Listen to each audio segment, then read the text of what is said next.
Kira-kira sudah sedalam apa kita memaknai toharoh? Sudah sedalam apa kita melaksanakan toharoh?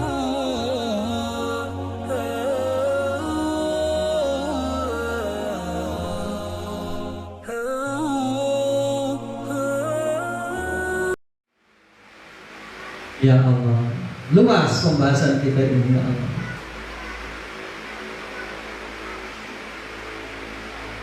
Siapa yang bagus pandangannya, dia akan memahaminya. Jika dia buta, maka hanya akan bisa memahami tingkatan pertama. Apa? Umahat yang dirahmati Allah, kemampuan untuk melakukan toharoh dalam 4 tingkatan ini sangat erat kaitannya dengan basirah, sangat erat kaitannya dengan petunjuk dari Allah Ta'ala.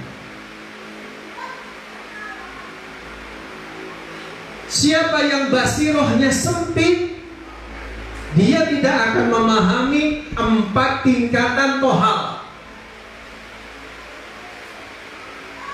Saya ulangi. Siapa yang basirohnya sempit,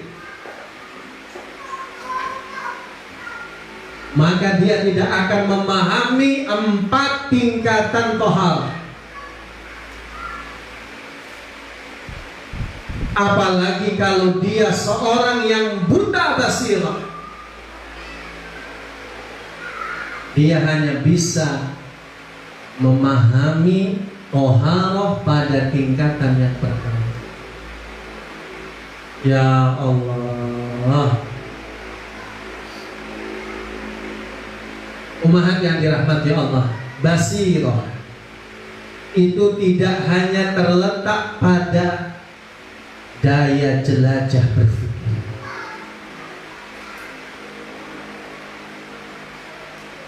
Yang namanya basirah tidak hanya sebatas pada kekuatan hafalan.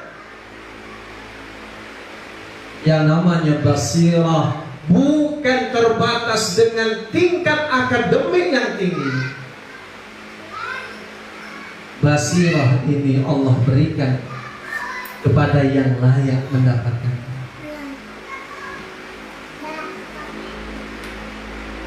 Ada orang-orang itu kalau dia berilmu tinggi, justru dia seakan-akan berada di puncak gunung, sehingga dia tidak bisa melihat ke bawah, karena perasaannya sudah tinggi, maka dia tidak akan pernah bisa memahami yang namanya basirah. Ya Allah, sekali lagi ini bukan masalah berapa banyak hafalan, berapa lama menempuh pendidikan,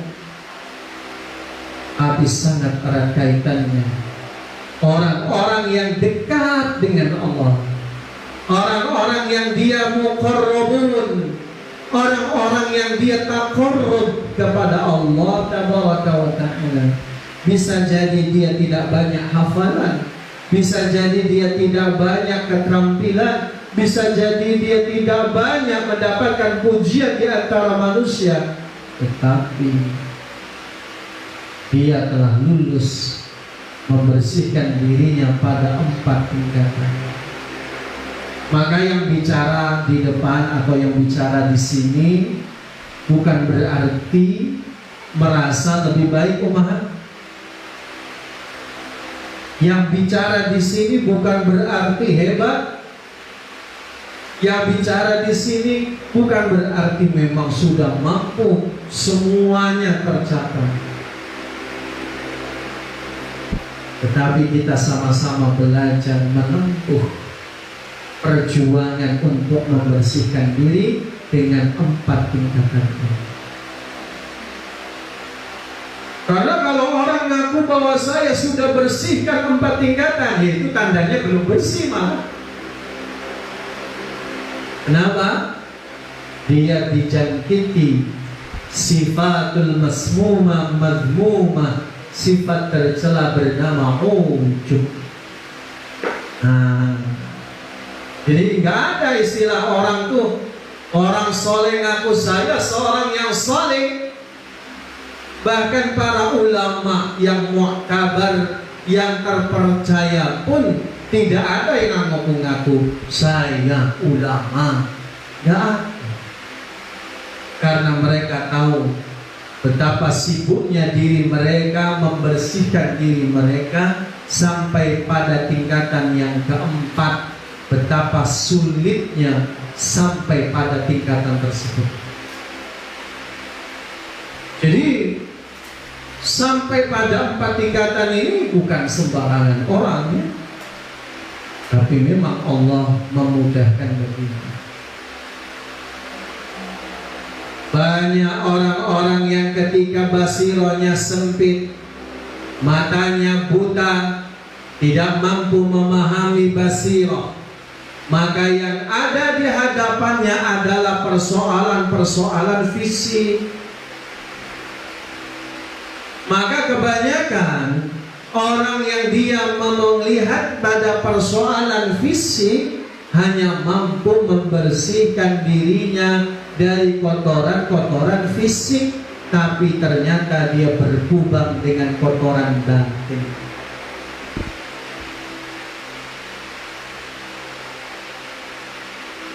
Orang itu kalau Allah tidak memberikan kepadanya petunjuk,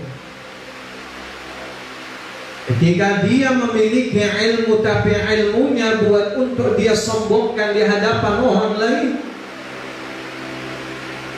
Bahkan ketika dalam membahas persoalan-persoalan agama pun, yang dia fokuskan adalah persoalan zahir. Betapa banyak orang-orang yang mereka menyeru agama Allah, begitu perhatian dengan penampilannya, begitu perhatian dengan bagaimana orang lain menganggapnya, tetapi dia lupa untuk membersihkan batinnya. Makanya banyak orang-orang yang hari ini berpakaian yang baik, banyak orang hari ini dia berpakaian syar'i. Maka banyak orang hari ini dengan berpakaian yang luar biasa, pakai jubah, pakai semua atribut-atribut kesolehan, tetapi belum tentu dia mensolehkan batin. Makanya walaupun dia berada di garis agama, walaupun dia bicarakan persoalan-persoalan akhirat, tetapi batinnya meronta untuk mengemis pada dunia. Ketika ini sudah terjangkit pada batinnya, yang dia kemudian terjangkiti banyak penyakit-penyakit dalam batinnya, hasad, dengki, ghadab, murka, benci sama saudara sesama muslim, zalim.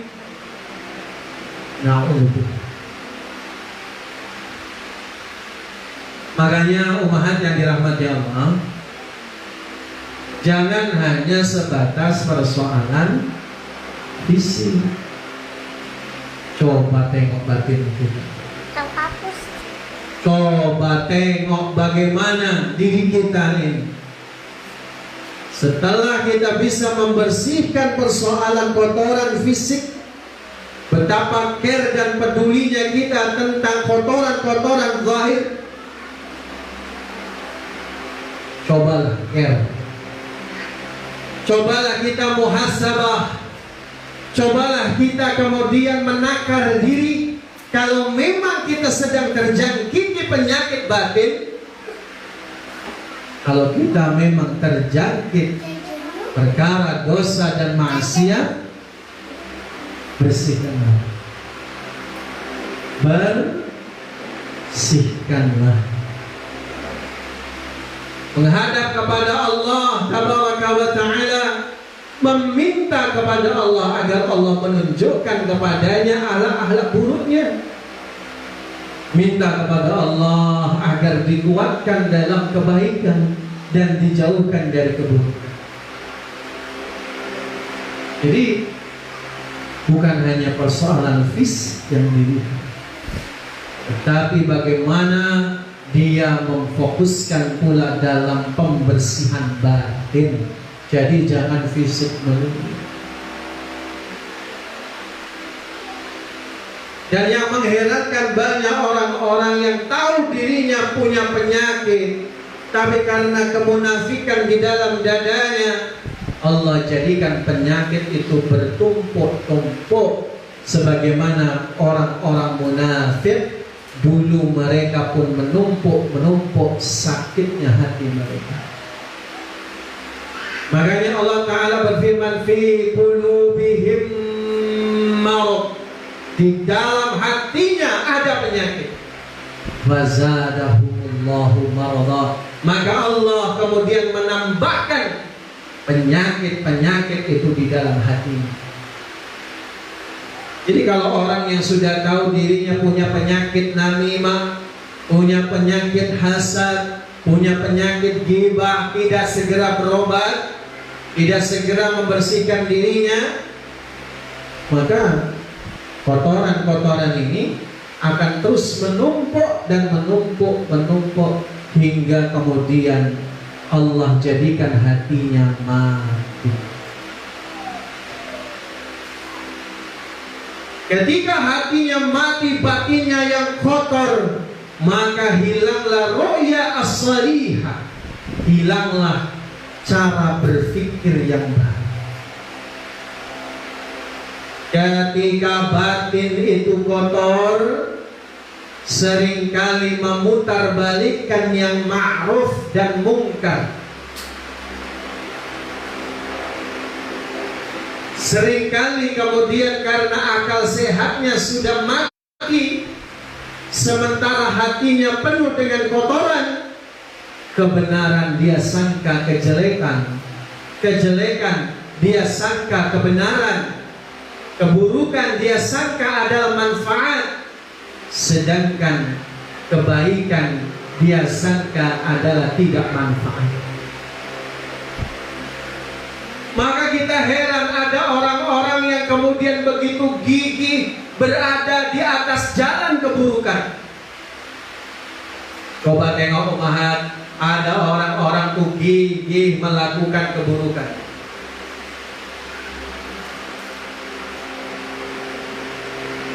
Ada pelaku maksiat, mau zina,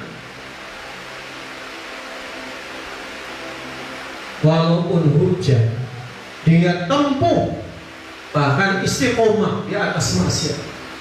A'udzubillah ya. Bukan istiqomah itu namanya.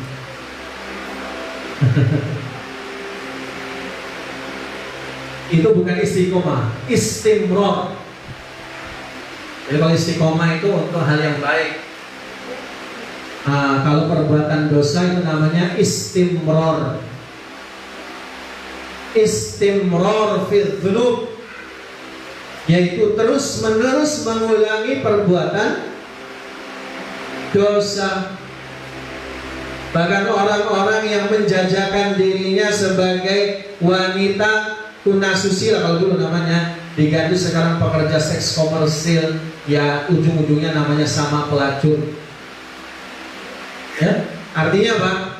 Mereka bahkan sebelum menjajakan dirinya, mereka saling menasihati satu sama lain. Apa nasihatnya? Sabar ya. Maksiat saja suruh sabar mah.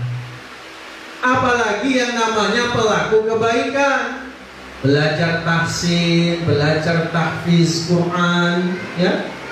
Kemudian belajar menimba ilmu, memperdalam ilmu agama. Ini butuh yang namanya kesabaran. Gak gampang. Umat yang bisa hadir di dalam majelis ini, itu tandanya Allah berikan kesabaran yang lebih dibandingkan yang lain. Kenapa umat? Ya kalau tidak sabar nggak akan sampai ke titik ini. Enaknya apa kalau siang-siang kayak gini? Tidur siang. Ya, enaknya apa kalau siang-siang kayak gini? Di rumah ngelutis, ya lagi som ya, puasa. Enaknya di rumah, tetapi itu bisa kita lawan. Jam 1 sampai jam 3 ada agenda di rumah dakwah. Bismillah, la haula wa la quwwata illa billah. Langsung berangkat. Walaupun sambil nguap-nguap ya. Walaupun sudah hadir di majelis, matanya rasanya berat gitu ya, melek gitu.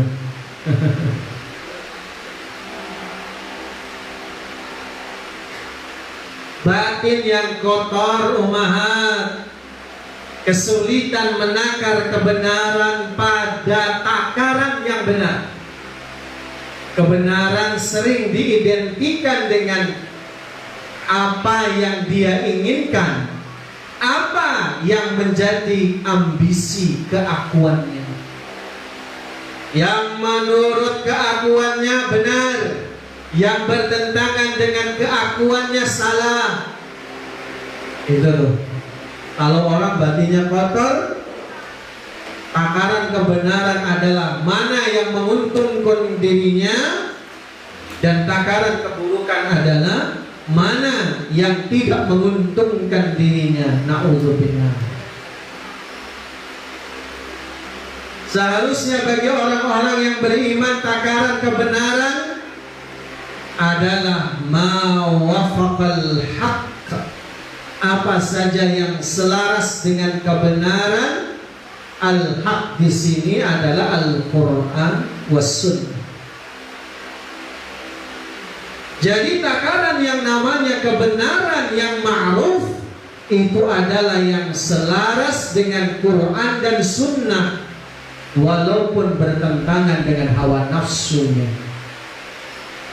Dan sebaliknya yang namanya mungkar bukan yang bertentangan dengan hawa nafsunya, tapi kemungkaran itu adalah yang bertentangan dengan Quran dan Sunnah.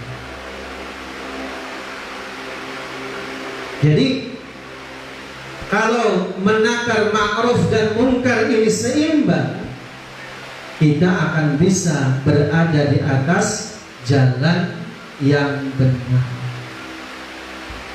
Umahat yang dirahmati Allah tabaraka wa ta'ala, orang yang basirahnya tinggi, ketika dia begitu sensitif mengetahui pada pakaiannya ada kotoran, dirinya pun sensitif.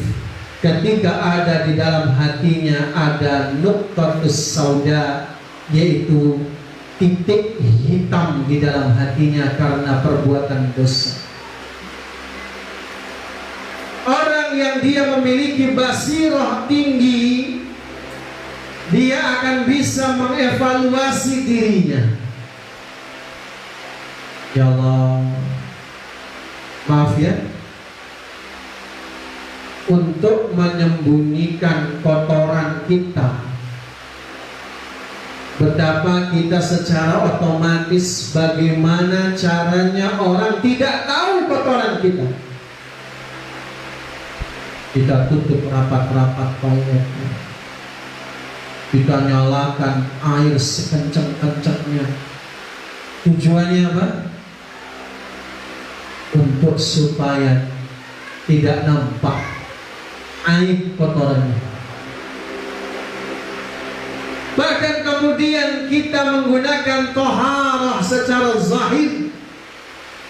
Kalau yang namanya najis, yang kita menggunakan istinja ataupun mencuci dan seterusnya. Maka itu jadi pemicu bagi orang-orang yang basirahnya tinggi, yang zahir saja kita peduli, apalagi yang batin. Penting mana zahir dan batin? Utama mana zahir dan batin? Batin. Batin itu lebih menentukan daripada zahir, walaupun batin tidak bisa dipisahkan dengan ketundukan zahir. Contoh, ketika seseorang mensekutukan Allah, akidahnya rusak, maka Allah Ta'ala berfirman, la in asyrakta la yahbatanna maluka wa la takunanna minal khasirin. Kalau engkau menyekutukan Allah, la yahbatanna, maka akan terbuang, akan sirna amalan-amalanmu, dan sungguh benar-benar engkau termasuk golongan orang yang merugi. Jadi batin itu lebih penting.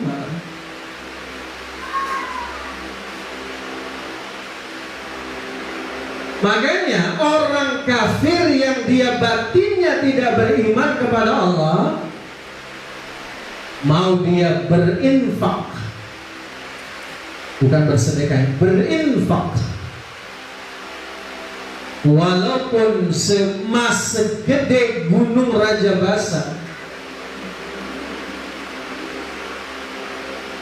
Jadi ada orang kafir infak emas segede gunung Rajabasa. Banyak banget. Padahal kalau 1 gram saja sudah berapa sekarang ya? Kalau segede gunung Rajabasa kayak apa? Jadi kalau ada orang kafir sedekah atau infak segede gunung Rajabasa bentuknya emas, maka la yuqbal, infaknya tidak diterima di sisi Allah, dan tidak yusabu alaih, dan tidak mendapatkan ganjaran pahala dari Allah Tabaraka wa Ta'ala. Tetapi kalau ada seorang yang berinfak walau bisyikkat tamrah, walaupun dengan separuh biji kurma, minal mu'minin, dia dari galangan orang-orang beriman, bahwa mu'min, dia beriman, maka infaknya seperah 1/2 biji kurma tersebut yuqbal 'indallah wa yuthabu 'alaih, diterima di sisi Allah dan diberikan ganjaran oleh Allah Tabaraka wa Ta'ala dengan pahala ridho dan surga. Makanya yang namanya batin itu mahal, lebih utama daripada persoalan zahir. Karena akan jadi sia-sia semua amalan kita kalau akidahnya rusak. Menjadi sia-sia kalau kemudian kita melakukan kesyirikan. Semua amal kebaikan kita la yuqbal, coba, tidak diterima. Kan rugi. Belajar tahsinul Quran, tapi batinnya tidak ikhlas mencari ridho Allah, apa jadinya, Umar? Dalam hadis riwayat Imam Muslim, ada 3 golongan yang akan pertama dipanggil oleh Allah. Salah satunya adalah mereka yang ketika di dunia Allah mudahkan baginya Al-Quran. Maka ketika Allah bertanya kepadanya, apa yang kau kerjakan dengan semua karunia yang kuberikan kepadamu? Maka dia menjawab, ya Rabbi, wahai Allah Tuhanku, semua karunia yang kau berikan kugunakan untuk belajar dan mengajarkan Al-Quran. Saya membacanya karena mencari ridhamu. Maka Allah Ta'ala berfirman, kazzabta, engkau dusta. Bukankah dulu ketika engkau belajar tahsin, bukankah dulu ketika engkau membaca Quran dengan baik dan indah, lalu kau ingin dipanggil sebagai qari'ah? Bukankah ketika engkau menghafalkannya supaya engkau dipanggil hufazillah? Dan kau di dunia sudah mendapat gelaran qari'ah, sudah mendapat gelaran hafizah. Maka Allah perintahkan kepada malaikat agar menyeret orang yang dulu di dunia dianggap ahlul Quran tersebut ke dalam api neraka. Tuh, batin itu ngeri. Ya Allah, jadi makanya toharoh kita jangan hanya persoalan fisik ya. Walaupun nanti kita akan belajar toharoh fisik ya. Tapi bagaimana diri kita membersihkan batin kita agar jangan sampai kotor, apalagi mati dengan kesyirikan. Naudzubillah. Percuma, sia-sia. Ya, sia-sia. Ya Allah. Umahan yang dirahmati Allah, yang kita doakan mudah-mudahan selalu dijaga Allah Ta'ala, dimampukan untuk bisa membersihkan baik zahir maupun batin. Ketika dia sudah berupaya membersihkan batinnya, pertama yang dia bersihkan adalah az-dzunub wal ma'asi, yaitu dosa dan maksiat.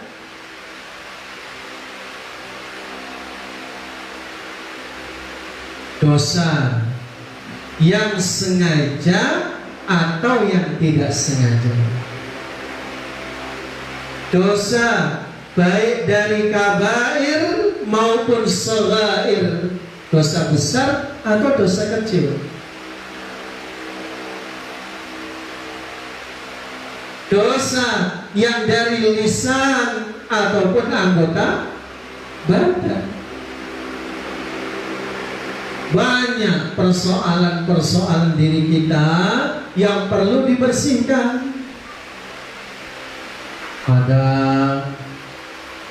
kalau sama kawannya baik, tapi kalau sama suaminya nyinyir. Ada bu? Ada.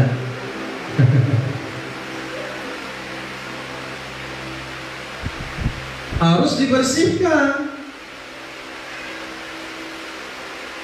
Kalau sama orang lain bisa baik, harusnya sama anggota keluarga lebih bisa baik lagi. Nabi Muhammad SAW bersabda, khairukum khairul li ahlikum. Sebaik-baik kalian, wahai orang-orang yang beriman, adalah yang paling baik kepada anggota keluarganya. Jangan mentang-mentang itu suami sendiri bebas menzalimi. Jangan karena dia anak sendiri bebas jadi lampiasan marah.